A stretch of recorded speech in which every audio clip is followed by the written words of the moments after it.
Hi everybody, my name is Yamin Choudury. I am the artistic director of Hackney Empire. Hackney Empire is a 1,200-seat theatre in the heart of Hackney in London's East End. I've been artistic director for about 2 years. History of being a producer and workshop leader and facilitator for young people for many, many years, over 15 years now. And I'm here today talking to one of my best friends and long-time colleagues, Renell Shaw. What are you saying, Renell? Hey, Yamin, I'm good. I'm good. How are you doing? Um, well, that's an interesting question. That's an interesting question, Renell, and we're going to talk about that. We're going to talk about that in a little bit. But obviously, I know you very well. I'm sure a lot of the Yeah. people watching this video will know you very well. But for those that don't, why don't you tell us a little bit about yourself? Cool. Hello, everyone. My name is Renell Shaw. I am a songwriter, a composer, music producer, and a music arranger. I've been doing this for about 15, 16 years now. That involves touring. I've probably toured the world 2 or 3 times. Do a lot of work with Yamin in theatre as a composer or as his musical director. I write music for adverts, for short films. I songwrite and produce for other artists. I have my own bands. I just like to keep myself busy. I mean, overall, I just call myself a creative. Music is my tool and it keeps me occupied. So, yeah, that's me. Yeah. Yeah. So, Do you want me to add anything else or was that all right? no, no, no. Listen. So, we wanted to come on and have a chat about everything that's going on right now because it's the strangest time that I've ever lived through. I'm sure that that's true for a lot of people. Uh, Mm, it's every day kind of changes and brings up new, weird, interesting ways of having to adapt to this situation.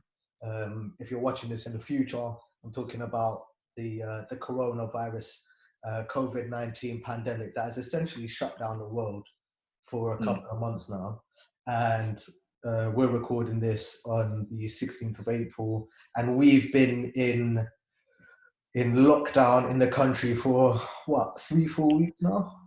4 weeks. 4 weeks. Yeah. So we're going to talk a little bit about the challenges, the good, the bad, the ugly of kind of existing in this space. But for context, I think it might be interesting for you and I to have a little chat about this issue. Well, not issue, but this topic that we talk about a lot, which is how we kind of entered the industry in a strange way anyway. Like I feel like a bit of an odd one out in the industry quite a lot of the time anyway, if that makes Mm-hmm. sense. So Yeah, yeah. I don't really, I think I see things and think about things differently to a lot of my peers, or at least I think I do. And me and you have Yeah. had a conversation a lot about our background. So before I ask you that, I'll just tell people a little bit about it. So Renell and I met 16, 17 years ago, Yeah. something like that. About 17 years ago, man. Yeah, Yeah. long time ago. We met in an organization called Harry Gay Shed, which I'm sure we'll talk about more later on. But it's this amazing, inclusive musical theatre company working with young people of all needs and all backgrounds and cultures and abilities. And a company that, and I'm sure you would agree with this, really shaped us in a lot of ways. Absolutely. Yeah. But that kind of entry point to now, 17 years later, me being an artistic director of a theatre, you being a renowned instrumentalist, songwriter, musician, etc. Mm. How does that affect how we interact with the industry anyway? We forget Corona, but just for Mm-hmm. me and you kind of operating, do you think that it's different for us or for people like us?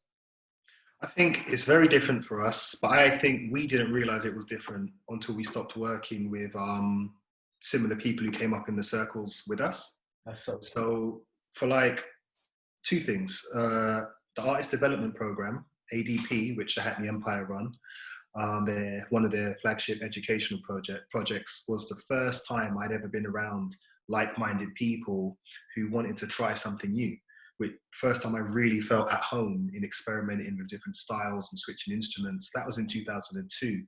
I then joined Shed in like '03, '04, and saw a similar thing. So my assumption was that's just how it works, you know, because didn't realize that both of these spaces were unique. So when we were working together and, you know, writing, producing, directing and performing a theatre show, and the oldest of us was probably 18, 19, like that was normal.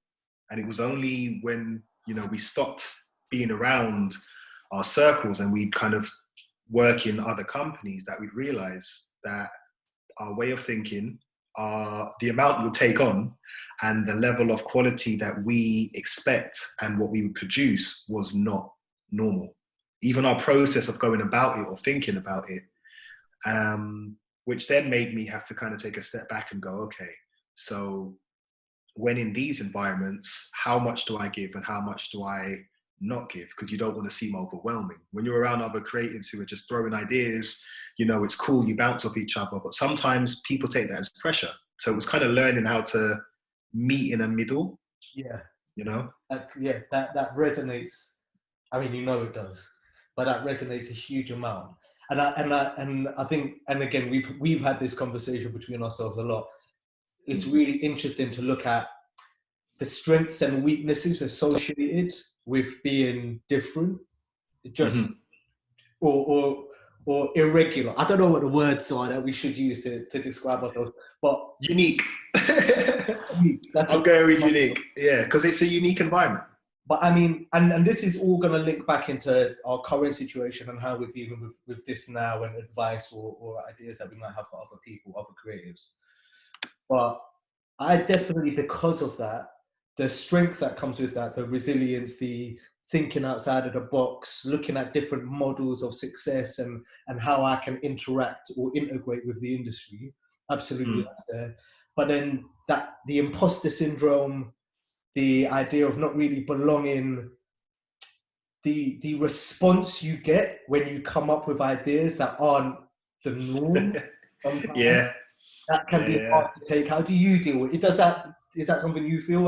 If so, how do you deal with that?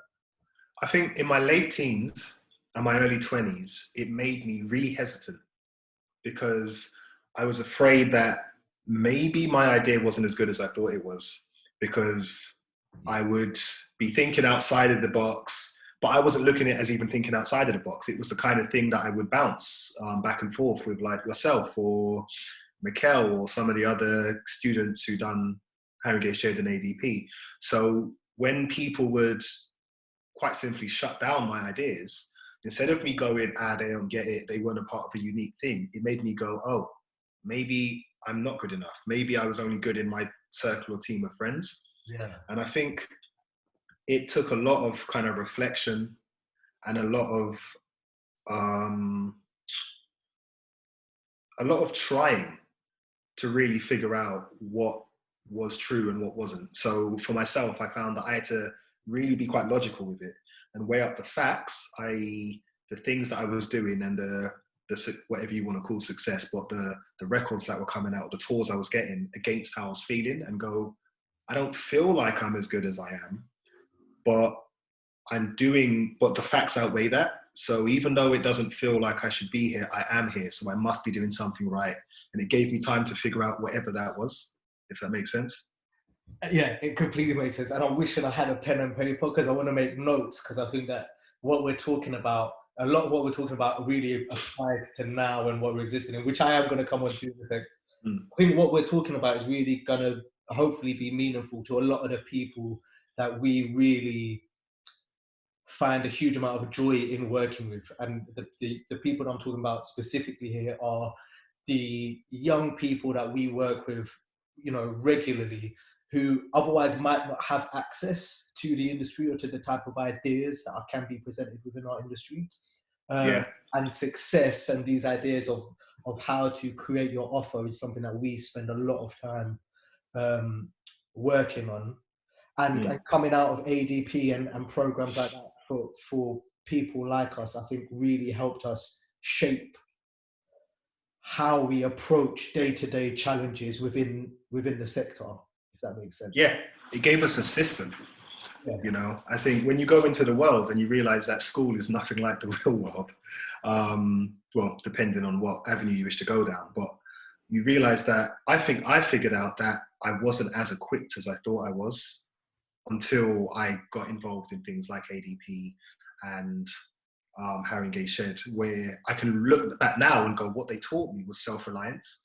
I learned how to solve problems with the tools that I have.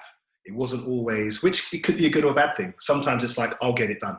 Yeah. You know, which we're guilty of doing. It's like, if it needs to be done, I'll just do it, rather than who's the right person for it. You know, because sometimes there's someone else who'd happily contribute and make life a bit easier, but we're so used to doing 5 things at once, or learning how to, you know, graphic design on the spot, that actually we forget that there are people who will support that. So it did help give a system that taught you how to get on with things. But then I think the second phase is, how does it teach you, how do you then learn how to build teams and expand and actually delegate? Yeah, right.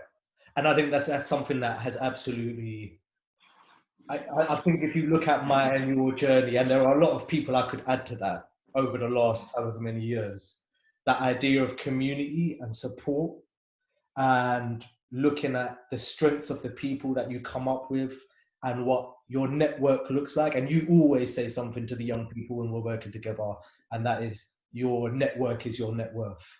And that's such an applicable, solid, you know, rule to live by.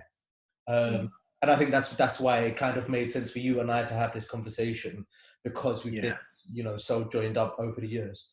So moving on then, Corona, COVID, London, the country is in lockdown. Globally, countries across the world are in lockdown. Our sector specifically, the creative arts, has never had to operate in this way, where audiences don't have the ability to interact with our art and our creativity live. So, you know, across the sector, we're seeing responses, a lot of digital forums and digital kind of marketplaces for art, and creation of new access points for people. How are you dealing with this? How are you feeling in this current climate? Boy. I know that's a nutty question to ask. So how do you even answer that? But just to start off with, you know, what's your reaction to our current situation? Okay, so my immediate reaction, which is again the product of a lot of the courses or education things I've done, was, okay, where's the opportunity in this? That was my first thing, because it didn't feel real. It was like, okay, everyone's going to be inside, so everyone's going to be online. How can I, you know, I should be getting out records or doing this or or collaborating online. And 4 or 5 weeks later, what I'm realizing is that was my coping mechanism, because we've never been through anything like this before. Speaking to my mum and my grandma, they've never been through anything like this before as well.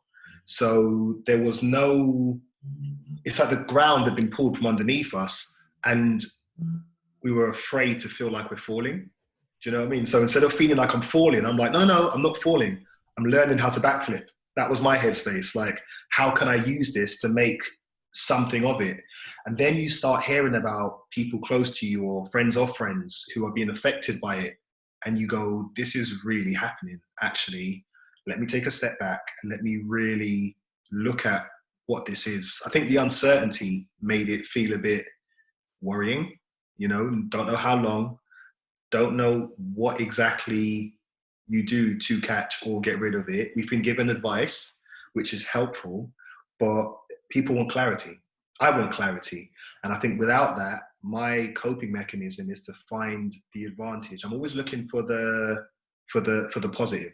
And actually what I've had to do is just stop for a minute, take a break, observe how I'm feeling, observe the situation as it is now, and learn how to operate in that.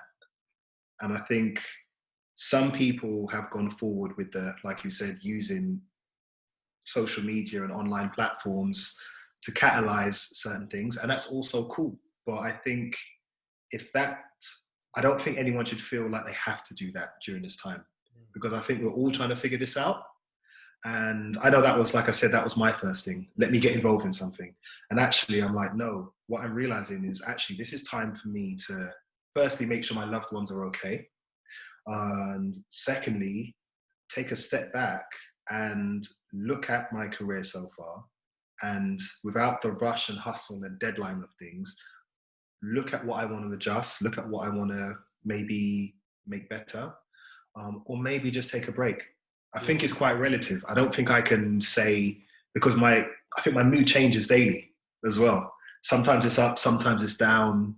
And when it's down, instead of me trying to say, oh, stay positive, I'm like, no, process that. Like, this isn't normal what we're going through. I want to build on that point that you've just made, because both of us don't really have a huge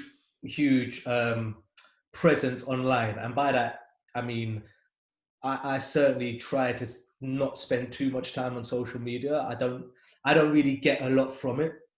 Mm-hmm. Obviously, now that we're kind of locked in our houses, I find myself going on my phone and going on Instagram and just scrolling endlessly for what feels like. Yeah.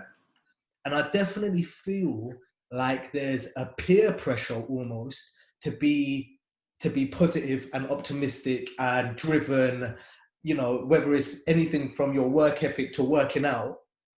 Mm-hmm. It feels like there's this real pressure to just be positive all the time. And I think it's great to be positive, and I think we should all try to find comfort in that. I don't know how healthy that is. I find it quite troubling myself that there's this pressure to always see the good in everything consistently. And what you were saying is about it kind of goes ups and downs. I think that what I would like to use this as an opportunity to share is that I think it's okay to think that this is a bit shit, and okay to struggle, and okay to find some days harder than others. And not worry so much if one day you really can't get out of bed, and just take every day as it comes. I don't know how you feel. I totally agree. I think that's been the biggest learning curve for me, is I'm so used to being the problem solver in situations. This is a situation where I can't solve the problem, and you actually just have to kind of be. And I think positivity is great, but in equal amount to whatever other emotions you're going through. Like, I think the more important thing is having balance. Yeah. Is that some days, like you said, if you just want to chill at home or chill in bed, or you feel a bit down and don't want to get up, it's okay. You don't have to force yourself. Like, I think that's so important, because like I said, instinctively, I'm always looking for the pros. I'm always looking for the positives and the opportunities that might work in elements of my industry. But as a human, I'm a human before I'm a creative. So as a person, as a human who needs the time to actually create a level of balance, it's not always helpful. And I know that people think they are when they're doing it online and they're positive quotes and positive, healthy workout plans. But I also think that's a lot of individuals just trying to figure it out for themselves. Definitely. And I think it is a great thing. And I'm not telling people not to inspire people with their optimism or with their positivity. I want people to also know that, and I'm sure they do, but I want them to know that it's okay not to feel like that all the time. Not to feel. And I think I agree. Social media, in a lot of cases, because you generally only showcase the highlights, very rarely you kind of see a kind of 360 view of somebody's life on their Instagram or whatever, on their Twitter. Yeah. I think it can create an unrealistic expectation of what success can look like. Yeah. I would say, hopefully not arrogantly, but I would say that you and I have been fairly successful in a short amount of time. But we have our off days, and we have days where we have to call each other or call other friends, mutual friends, and say, this isn't going the way I thought it did, and or was going to blah, blah, blah, blah, blah. And I think that's the natural cycle of, of your coping mechanisms on a day-to-day basis, regardless of COVID-19 and the lockdown. Yeah, I think it is. And I think, you've been one of my coping mechanism people. Look, was it not a week or two ago? I was like, Yamin, I've got this theatre idea. I want to shoot a theatre series in my house and put it on Instagram. And bless you, you dealt with my madness. You were like, yeah, man, okay, well, start it. Let me see what it looks like and blah, blah, blah. And it took me a couple of days to go, this is you trying to figure out how to cope with this, Renell. Chill out. Yeah. Stop looking for the opportunity in the moment. Chill out. Yeah. And I feel, you know, so I think it is like having your person, having your people, having someone to chat to does help, because I think sometimes people like us as well, we feel like it's our duty to have an upkeep on what you see, or, you know, Yeah. the positive things that should be expelled, you know what I mean? And social media is, you know, it's a weird one. There's a talk I watched by, I want to get this right, Impact Theory interviewed a person called Cal Newport, who speaks about social media and how it kind of preys on social insecurities, like, you know, wanting to be accepted. I can't remember all the ins and outs of exactly what he says, but we create this idea of only showing the perfect parts of our lives, and that upkeep is hard. And those who see that, you know, it makes them kind of feel like, well, man, everyone else has got it better than me. And in this time when people are online more than ever, I don't feel like we're seeing all the truth. And I feel like actually knowing how people really feel, whether you want to present it online or not, or just discuss it, is far more healthier than just being positive for the sake of positives, you know, of being positive. So it's almost trying to find this again, balance. I think balance is my word. If you want to use social media as an output, do it. But maybe this is an opportunity for those who always post the positive to post something a little bit more human, a little bit more balanced. You know, your friends aren't always that happy when you meet up with them. Your food doesn't look that perfect all the time when you're about to eat dinner. And right now, you don't have to be getting up at 6 o'clock to do a workout every morning if your body doesn't feel like that or your mind doesn't feel like that. And I think we have to be so sensitive to our states of mind at this time, because as humans, we're not used to being kind of quarantined, you Yeah. know? So, yeah. So what is pushing you forward? What is kind of inspiring you to what could you signpost people towards, or what do you do to help you feel motivated and feel like these are things that you want to achieve at this time? Well, if I'm honest, I don't feel motivated. I'd be lying to you if I said that I'm feeling motivated. What is exciting me about pushing forward is observing. I think for the first time in a very long time, I'm able to observe myself from the outside and from the inside.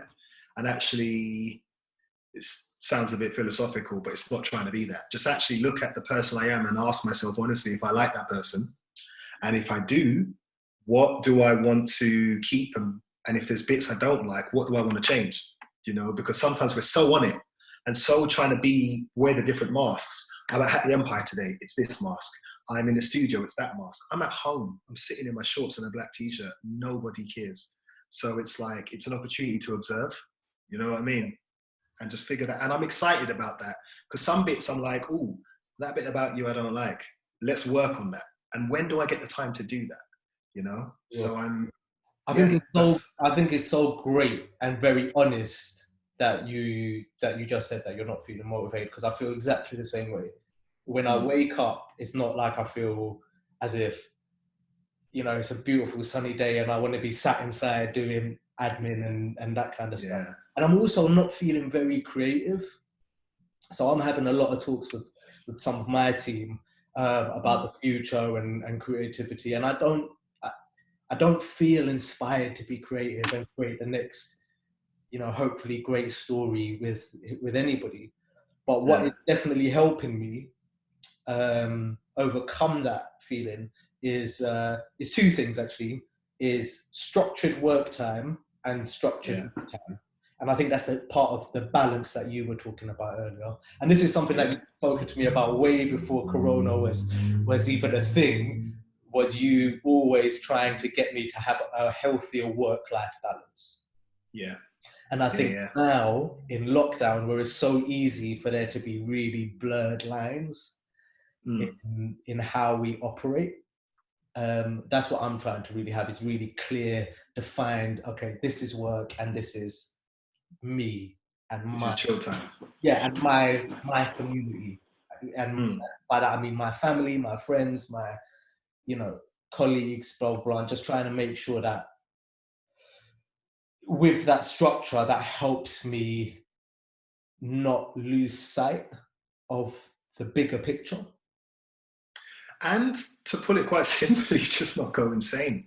From what you just said, it made me think, and actually there is a structure that I've kind of put together, but it's subtle. It's not like if I don't follow it, it's all gone wrong. Like I still get up, I still eat my breakfast, shower and train like I would before I go out to start my day. I think that helps me really anchor the mornings, right? This is what I do. And then by about 7, half 7, I stop working, and that's normally dinner time. And me and my fiance will sit down, have dinner, catch up, just whatever. Sometimes we don't have dinner at that time because that would be my normal day. Sometimes I'm at the studio longer than I expect. And on Sundays, what we've tried to do, being from a Caribbean background, is we're doing what we call Caribbean Sundays. So firstly, spring clean the whole house, if you know, you know, skirting board, everything. And just try and, morning is normally like a cornmeal porridge or something like that. And then we'll cook up a jerk chicken, rice and peas, callaloo, okra, just to kind of give ourselves little anchors, Yeah. So when Caribbean Sunday comes, it's Sunday. This is what Sunday feels like. Reggae music in the house while we're cleaning, just trying to kind of build those things. That gives your week a better shape. So when you're not working, like your Monday to Friday, it gives you a week shape. The Sunday kind of signals the end of the week and the new week beginning when you go to bed, kind of thing. Exactly that. Yeah. And I found it funny that we kind of agreed on that, because it's almost like us trying to find some comfort in how life was when we were at home living with our parents. And that's so important, like normality, a little bit of home, a little bit of familiarity, a little bit of safety. Yeah.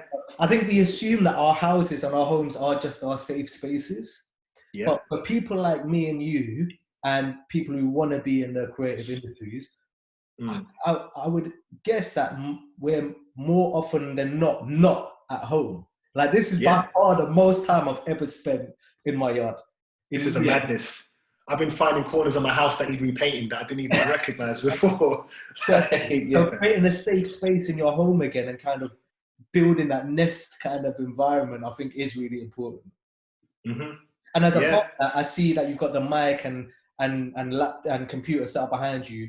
So it's not soundproofed or anything. I'm guessing you wouldn't generally use this as your professional studio, but you've created a kind of workspace for yourself.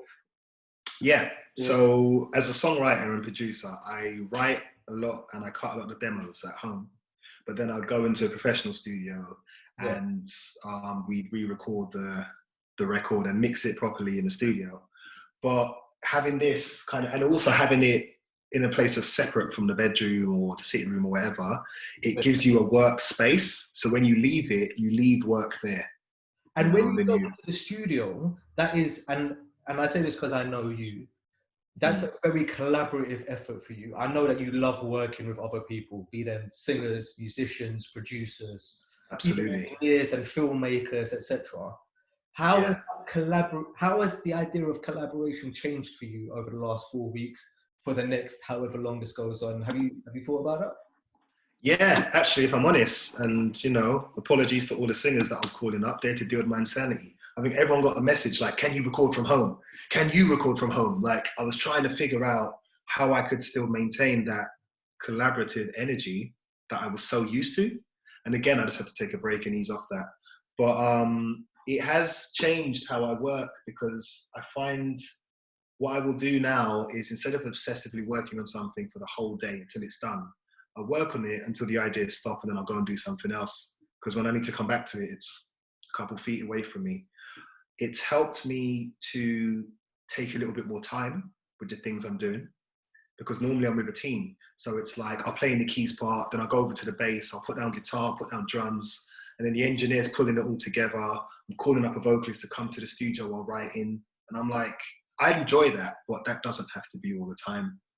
And I find what I'm writing is more introspective pieces, which I'm just taking time on, and I don't need to finish, and I don't need to write, and I'm writing without purpose, which I haven't done since I was a teenager. I'm not writing for this album or that project or this. I'm writing because I enjoy writing music.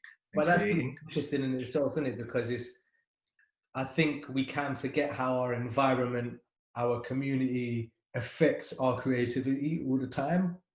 And we just take for granted, you know, you are what you eat kind of thing. Your Yeah. creativity is what you absorb, what surrounds you. Environment, yeah. Yeah. So that's really interesting that this has, I guess that's a positive that can come out of this. And I know that there's so many overwhelming negatives and you know, people's lives are being horribly affected. But in terms of just looking for small rays of joy, Yeah. you can create beautiful things in times of crisis. And You can absolutely create beautiful things in times of crisis, and you can create beautiful things for the sake of just creating beautiful things, which gets lost. I go think. anywhere. Pardon? I don't need to go anywhere. I don't need to That, result kind of thing. yeah, doesn't have to be a hit, doesn't have to have over 1 million streams, doesn't have to get on the next big artist album. And I think what I've been meditating on quite a bit over this time is something my mum always used to tell me when I'd get so caught up in the business. She'd always say to me, remember why you started. And I think what I'm discovering is that feeling, forgetting the phrase, but that feeling is I started because I enjoy creating. So even if nobody ever hears what I've been doing, the journey of just doing it, that's where the joy is. And being able to create simply, like, without any judgment, without any expectation from outside ears, but because I love creating. That's why I got into music. That's why I got into theatre. Yeah. Because I like making things, you know? Well, So that's been nice. I think that's a beautiful, we've already been talking for 35 minutes, so we're going to have to wrap up now. And I think that's a beautiful thing to wrap up on. But just quickly, is there any kind of last bit of advice or messaging that you'd like to leave on? Is there any kind of hint or tip that we haven't discussed, or anything you wanted to talk about that we haven't touched? Yeah, I'll break it down in quick bullet points. Have a structure for yourself. Don't feel like you have to commit to it if you don't feel like it. I just feel like structure helps to anchor you. It lets you know whether you're diverting or whether you're on the path. I'd say be kind to yourself. It's easy, like, we are our own worst enemies. Sometimes we beat ourselves down long before anyone gets a chance to. And in these times, it's important to take care of your mental health in regards to allowing yourself to process and figure it out, because the rest of the world is. If you want to be creative, then just create for the sake of creating. Don't create because you know everyone's at home and watching and this could be it and this is your moment. As creatives, enjoy the process of creating. And lastly, it's a phrase that I say to myself all the time, is everything returns to balance. So really try and hold a way of balance during this time, because life always finds a way. Humans always find a way, and art always finds a way. So just maintain your inner balance, man. That's it. That's brilliant. Sure, you are a constant inspiration for me. Thank you for being here. This discussion has been brought to you by Hackney Empire and the Hackney Empire Creative Futures team. It's an incredible program, an incredible organisation that both Renell and I love very, very deeply. Hackney Empire Creative Futures works with over 4,000 young people a year. If you want to get more information, just go online, hackneyempire.co.uk, find out what's going on. We're going to be back stronger than ever after all of this settles. And if this conversation was valuable, if it was useful, let us know, hit us up, give us a message, throw us a like, and maybe we'll do some more of these in the coming weeks, and help people figure stuff out, if that's useful. I don't know, let's find out. Mr. Renell, final thought, how are you dealing with the lack of barbers going on right now? Because we spoke yesterday, we tested this. I had to shave because I looked so horrendous. But you can see that the hair is just going wild. How do we deal with this? Because it's getting to the point I can't go Tesco's no more. Bro. Because I can't wear a hood. I can't do that to my neighbours. It's not fair. Yeah. I'm going to be honest with you lot. Everyone out there watching this right now, you see how my hair is right now? This is safe. I've been on some Shaolin monk thing. I've been shaving my head bald and keeping the goatee and justifying it to myself as being okay. I need my barber. That's cool for the man then, because they get the skin fade and everything. But for the girls, if they have long, luxurious locks, again, if it's one of our female viewers and they got the skin fade, boom, easy. But for us with the longer hair, what do we do, Maji? You're asking me. Look at me. I don't know, boy. I'm gonna be cliche and be like, balance, bro. Figure it out. Yeah. And my answer is buy a hat. Buy a hat. Summer hat and just firm it. Conditioner. I love you. Thanks for joining us for this today. I appreciate you. All good, man. Likewise. HackneyEmpire.co.uk, at Hackney Empire, at HE Futures. Follow us, give us a like, let us know what you want in the future, and more to come. Thank you very much. Man.